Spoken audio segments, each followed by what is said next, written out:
What are the major dimensions of effective leadership? Jenni Catron is our guest this week, talking about core personal habits every leader should cultivate. It's all in episode 34 of the Church Leaders Podcast. Welcome to the Church Leaders Podcast, where we're helping you lead better every day. And now here's your host, podcasting from scenic Colorado Springs, Colorado, Andrew Hess. Well, thanks for tuning in to episode 34 of the Church Leaders Podcast. Our guest this week is Jenni Catron. Jenni is a leadership coach and consultant with a passion for equipping today's leaders. Recently, Outreach Magazine recognized her as one of the 30 emerging influencers reshaping church leadership today. And now, here's our conversation with Jenni Catron. Jenni, I want to welcome you to the Church Leaders Podcast. It is so exciting to have you on the show, and I really look forward to our leadership discussion, and I think it's going to be super valuable for our readers. So great to have you here. Well, I'm thrilled to be a part of it, and I love church leaders, so it's great to be on the podcast and jump into the conversation with you, Brian. So I'm looking forward to it. Awesome. Well, and you have a new book that just released called The 4 Dimensions of Extraordinary Leadership. And we're going to talk about that and unpack some of those themes in this conversation too. But could you give us just a quick overview of that book and what drove you to write it? Yeah. The 4 dimensions, I wrote the longest title in history, probably. Not really, but it's long enough. It's a mouthful. The 4 dimensions of extraordinary leadership, the power of leading from your heart, soul, mind, and strength. And, Brian, you know this about me. Like, I have such a passion for leadership and being a great leader myself, and then trying to help equip other leaders. And so in my personal leadership journey, the short version is I spent about 10 years in the music business in Nashville, and I thought I was pursuing, the corporate career and, CEO track someday was my big dream as a young leader. And then God led me into ministry, and I've been in ministry about 10 or 11 years now. And in both environments, just recognized how important it is for leaders to lead well. And so as I would, grow and my leadership would expand, trying to figure out I had a lot of natural intuitive instincts on leadership, but I tried to just start putting a framework around them because I realized I was having trouble helping teach others some of the leadership things that were a little more just intuitive for me. And so I played with some different frameworks over the years, and I kind of landed on this idea of, okay, great leaders need to be great relational leaders. They need to be great spiritual leaders. They need to be strategic leaders, and they need to be visionary leaders. And that was the framework for the book. So I was trying to put that all together and kind of come up with this formula, so to speak, for leadership. And I just didn't have, I kept thinking, okay, something's missing. And I really was just praying, going, God, please help me kind of bring this all together. And it ended up, that it was right there in the Great Commandment, kind of one of those foundational elements of our faith. Yeah. That, in Mark, where Jesus says, love the Lord your God with all of your heart, with all your soul, with all your mind, with all your strength. And the implication of that verse is that he's saying, love God with all of who we are, our total being. And that was when the light bulb went on for me. And I said, that is what we need to bring to leadership. Because so many times I would see, particularly for myself, I'm very strategic. So I would lead a lot from the mind side of the equation, the very strategic, the managerial, the planning side.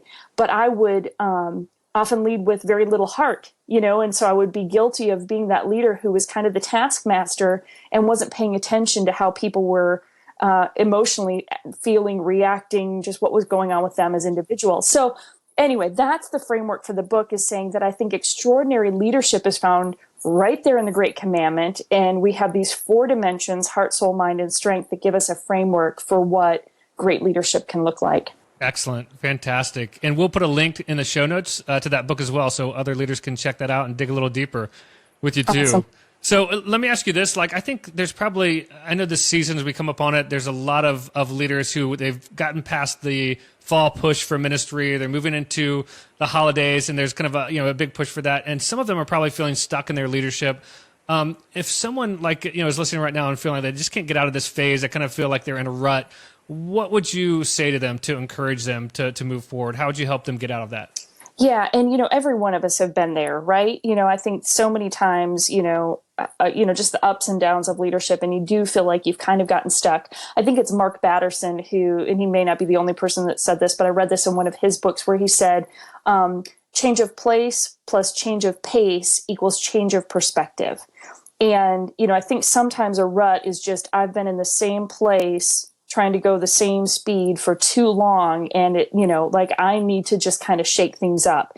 And so oftentimes that is is there an opportunity where I can grow and learn? Is there a leader that I could reach out to and go to coffee or to lunch? Or is there a book I can read? Is there, what is it that I could that could become a catalyst in my leadership development that would just kind of change the trajectory a little bit? It doesn't have to be radical, but it can, sometimes it's just going, okay, I'm in a routine and the routine's not working anymore. So what can I do to change that up? And, I've done things throughout the years of, I would do a book study with a friend and we'd go to lunch one of my dearest friends, we would go to lunch every Friday, and we would study a leadership book together. And I have some of the richest moments of my leadership development happened over chips and salsa and a lunch date with a friend. That's great. Yeah. So it can be simple things like that, but it's just going, and I think other people is really important to this too. I'm a studier, so I do enjoy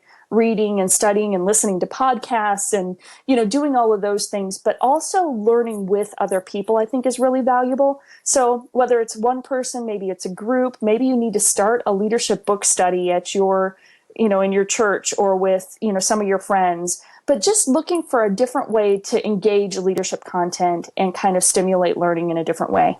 Oh, that's great. And let me ask you this too. I know that we obviously as a site, Church Leaders, talk a lot about leadership. And so what would you say would be the difference between maybe an average leader and an extraordinary leader? I know that we're talking about the 4 dimensions of your book, but how would you describe that kind of that separation, that distinctiveness? Yeah, I think, there's so many ways we could go with that, but I often come back to this phrase that kind of haunts me, that we need to lead ourselves well to lead others better.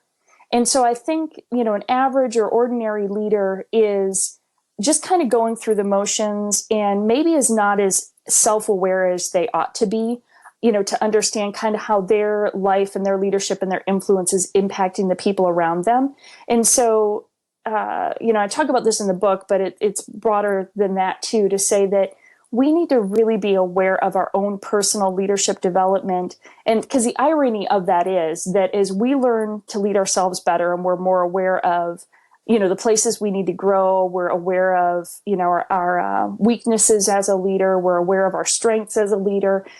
We actually are better equipped to actually lead and serve and love others better when we have a better awareness of where we are. And I think this was true for me for a number of years, as I was so focused on everything I was doing in trying to lead others that I wasn't paying attention to some of the things that I needed to be growing in and developing personally as a leader. And then my health as a leader becomes a natural overflow that leads to better leadership of the people around me, if that makes sense. Yeah, no, that makes excellent sense. I think it's a great point. And I've spoken to many leaders who have talked about that too, about having that kind of relationship with others that is really vulnerable, to at least having a few around you that will be really honest with where you are. Because I think, like you said, there's a self-awareness maybe that probably all of us are lacking to a degree, some of us more than others, but having somebody around us that would say, hey, this is what I feel about your lead. This is how I feel like it's going, or these are some toxic directions, and let me call you out on those. And I think that is so critical. It's like a gift to our leadership that if we don't have that, it's really difficult to progress.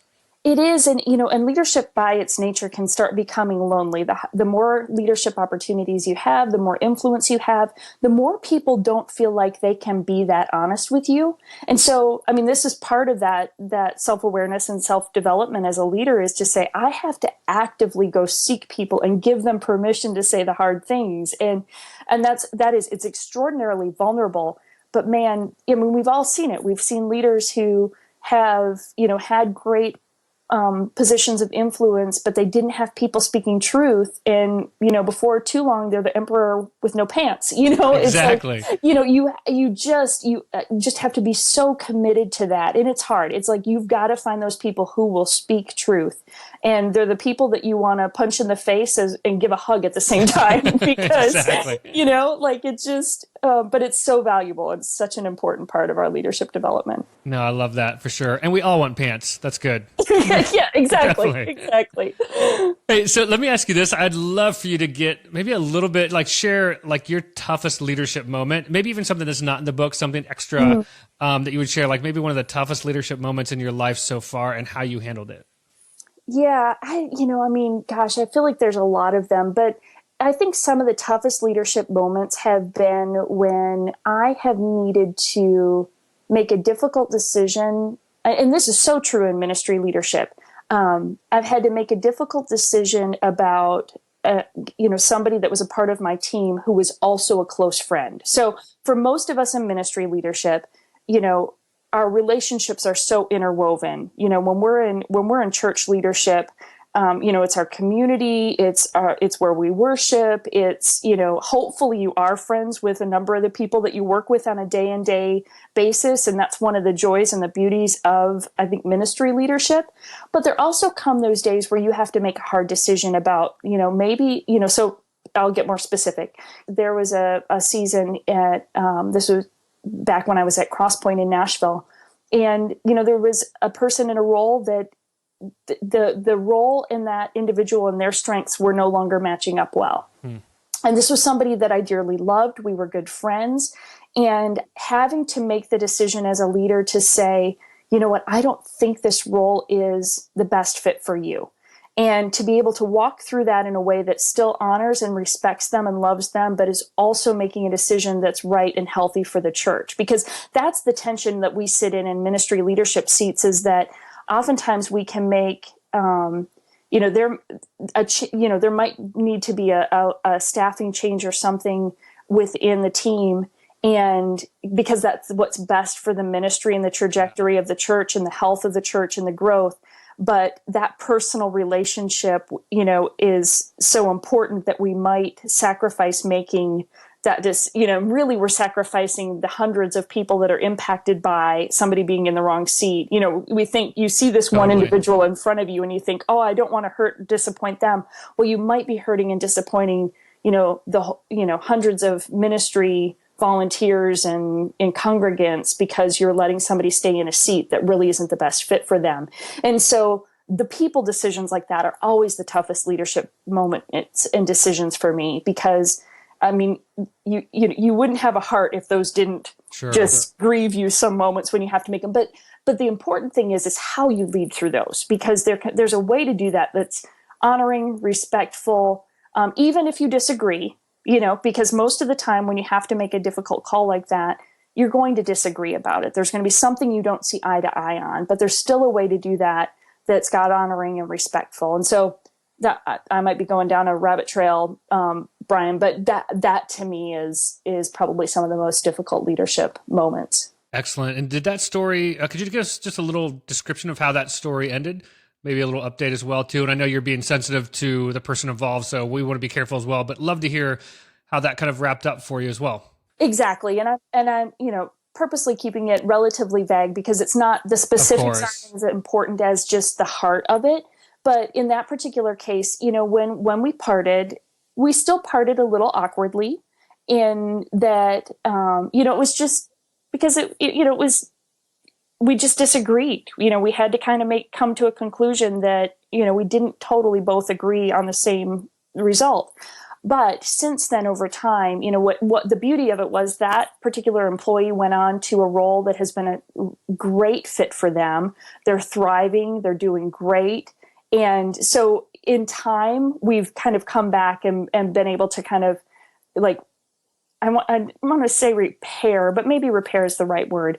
The relationship, to say, as time and God's plan just unveils itself, we both could see in hindsight that was the right decision. It was the right thing for the moment. And you see how God kind of plays it out down the road. And so that's the thing that's been comforting to me in those moments where I've had to make those tough decisions, particularly staffing related.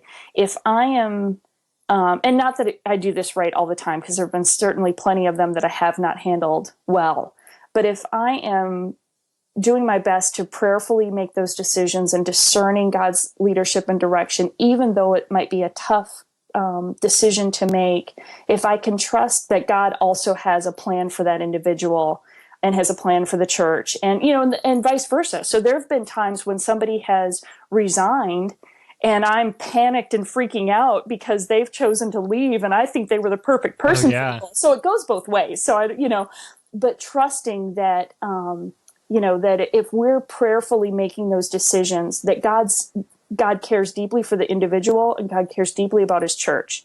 And, my job and my responsibility is to make sure that I'm prayerfully, to the best of my ability, discerning how and when to lead through those moments. Yeah, no, and I love that. I appreciate you sharing that as well. And I do think there's an element to us being discerning in those decisions, but there is there's some element of sacrifice as well. Sometimes that happens with relationships, and that's tough. And you pray, like you said, that God kind of brings those back around and in time works through those to help them see the way that God's guiding us to see at the time too. So yeah.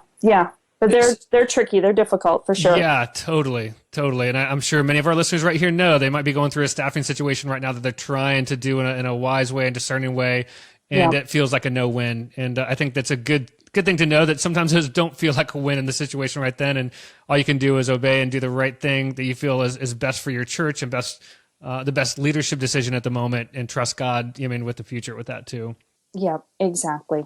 So let me switch. I want to talk a little bit about kind of like the landscape of church leadership right now in the church, kind of a bigger picture view. And then I want to really dig down into some details of personal habits.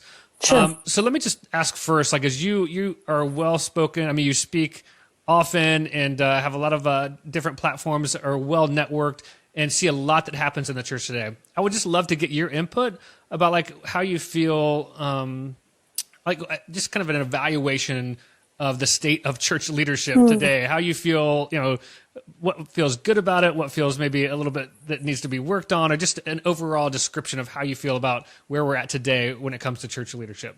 Yeah, that's a great question, Brian.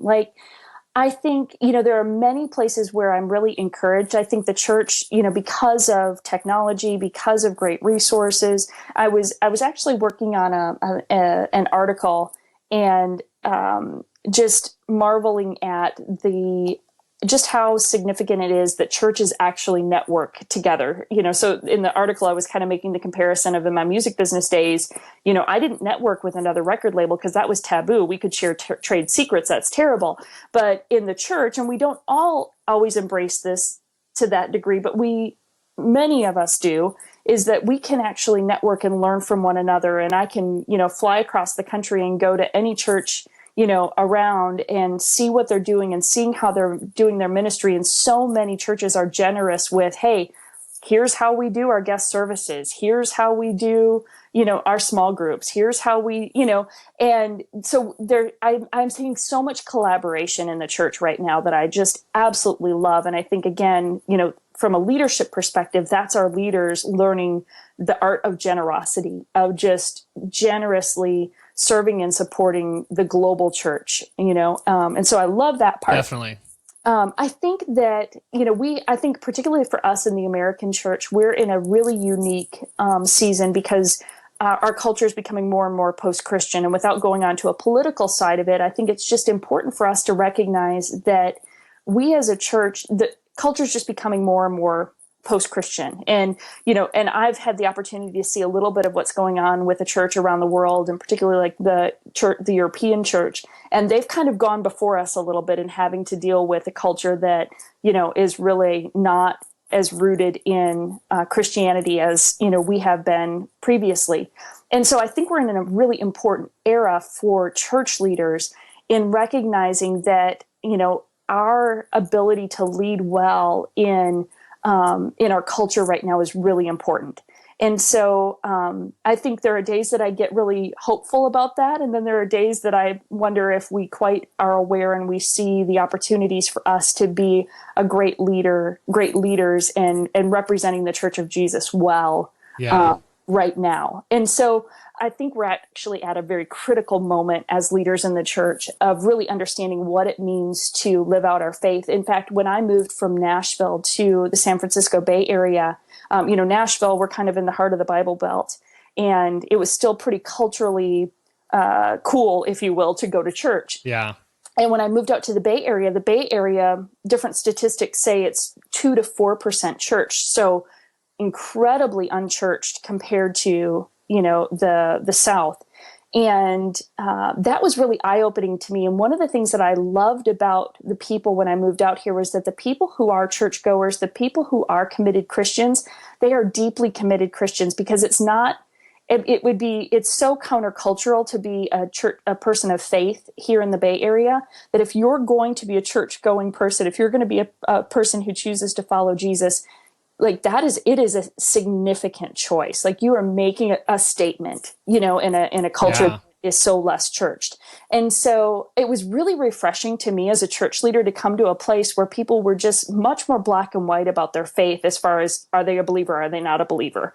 And they didn't just casually attend church. They attended church because they deeply believe what they believe. So that has been refreshing. And I think more of our country is going to experience that as well. And I think there's a really great opportunity for us as church leaders to lead in this season. Yeah, no, I totally agree. And I think the opportunity is a great word for it. I think we don't have to look further than the news. Over the weekends and during the day, right? Just see time and time again. Church leaders, some of them behaving wisely, some of them behaving badly. And I think we're just in that tension point of wrestling with how to talk about certain issues and move forward and speak out of a gospel-centered, Christ-centered language that doesn't push people away from that, but also holds on to the truth. So I think that, it'll be really interesting. I think in the next 5 to 10 years, if the Lord doesn't come back before then, to see what the church kind of transforms into, and fascinating. So I appreciate that evaluation for sure. So let me jump into make that quick transition to to leadership habits. And as we're talking about leadership and talking about maybe even routines, could you name maybe 2 or 3 habits you feel like are just like core to an extraordinary leader, that these habits are ones that would really help them excel, be efficient, and be on that trajectory of healthy, progressing leadership? Yeah. I think learning with others is really valuable. So, we referenced this a little bit earlier too, but whether it's another person that you just like to talk all things leadership with, and they're just a great sounding board, they know you well, there's just that good give and take of leadership observations of one another's life, or maybe it's a book club or a small group that you get to do that in. So I think that's important. So I think conversation with other leaders is really good, because it just gives you a place to kind of flesh out ideas and get other people to give you feedback on what they're seeing and observing in your leadership. Reading, I do think that, leaders are readers. I think that might be a John Maxwellism. Yeah. But, I think that just making time, because we don't have time for it. Our lives are insanely packed. So find a place in your schedule to just create the discipline of reading regularly and learning. And I really enjoy reading biographies of leaders, throughout history. I think there's so much to be observed by watching people's lives. There also are, and I'll go back through, like right now I'm reading the Old Testament. And, sometimes if you go back through the Old Testament, or old or new, but you read it through the lens of a leadership eye, that can be fascinating, because there's so much we can take out of scripture, and definitely, obviously, but when you read through it with a leadership lens of trying to look for the leadership examples, there's just so much richness that kind of comes to the surface in that. So I just think reading scripture and otherwise is really, really valuable. And then you just try to figure out, how do you multitask well? So when I'm exercising or running, I've got a podcast on, so, and there are so many, obviously Church Leaders podcast is really, really all right. Right. But then there are, there's a number of other ones too. And even, so lots of great stuff happening in the church space and leadership, but also I'll listen, here or there to other, not necessarily faith-based stuff, but just kind of hear what culture's talking about in leadership as well. And, just have my ear kind of tuned to that. So those would be some of the practices that I probably employ the most regularly, but anywhere where you're learning and you're absorbing and you're processing leadership is going to be really valuable. Those are great. No, for sure. And I appreciate you sharing that as well. So I just have like kind of 3 rapid fire questions that you don't have to spend a lot of time on. But for one, I'd love to hear just a quick description of your morning routine. I think I'm always fascinated by different leaders and kind of the way they set up their morning for productivity. So if you could give us a quick glance of your kind of when you wake up into when you get going, what that looks like. Yeah. Well, and so I'm one of those people that I'm the sharpest in the morning. So I want to try to cram everything into the morning, which is not always possible. But I typically will start the morning somewhere between 5:30 and 6 a.m. And I come down, make a cup of tea. I'm a tea drinker, not a coffee drinker. Make a nice cup of tea and pull out, whatever I'm reading scripture wise and devotions. I do like to absorb first thing in the morning. So I will typically do that for about 30 to 45 minutes. I then will usually check my email because I'm on the West Coast. The Central and East Coast are already Sure. Cranking. So I'll usually check in, see what's going on, respond to anything that's urgent. Then I usually will work out. So whether it's a run or I have an injured knee right now, so I am, trying to do everything but running. So, but that's my typical routine. Then shower and get going for the rest of the day. Great stuff. So if there was a book that you would say you gift the most to other people, it doesn't have to be a leadership book, but what book do you give away the most? Yeah. Okay. So there's this one's probably the one I do the most, is Strengthening the Soul of Your Leadership by Ruth Haley Barton.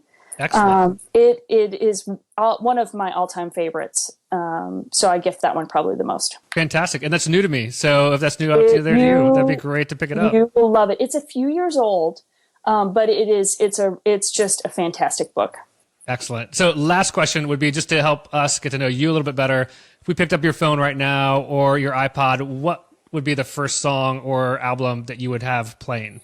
What's on repeat right now? On repeat right now is the newest Hillsong, and I always forget their titles, but it would be the newest Hillsong record is the one that's most current on repeat. And then, because it's Christmas season, I don't know if this is airing before Christmas, but Mariah Carey's Christmas album. Oh, a classic. Yes. That tells you a lot about my personality. That is awesome. So those two are at the top of the list right now. Fantastic. Thanks again to Jenni Catron for joining us this week as our special guest on the Church Leaders Podcast. If you enjoyed this episode, please take a few minutes to subscribe, rate, and review us in iTunes, and consider sending this episode to someone you know who might be blessed by its message. Make sure to download the show notes for this episode at ChurchLeaders.com/podcast. The show notes always include resources mentioned in the show and links to some of our guests' top content on ChurchLeaders.com.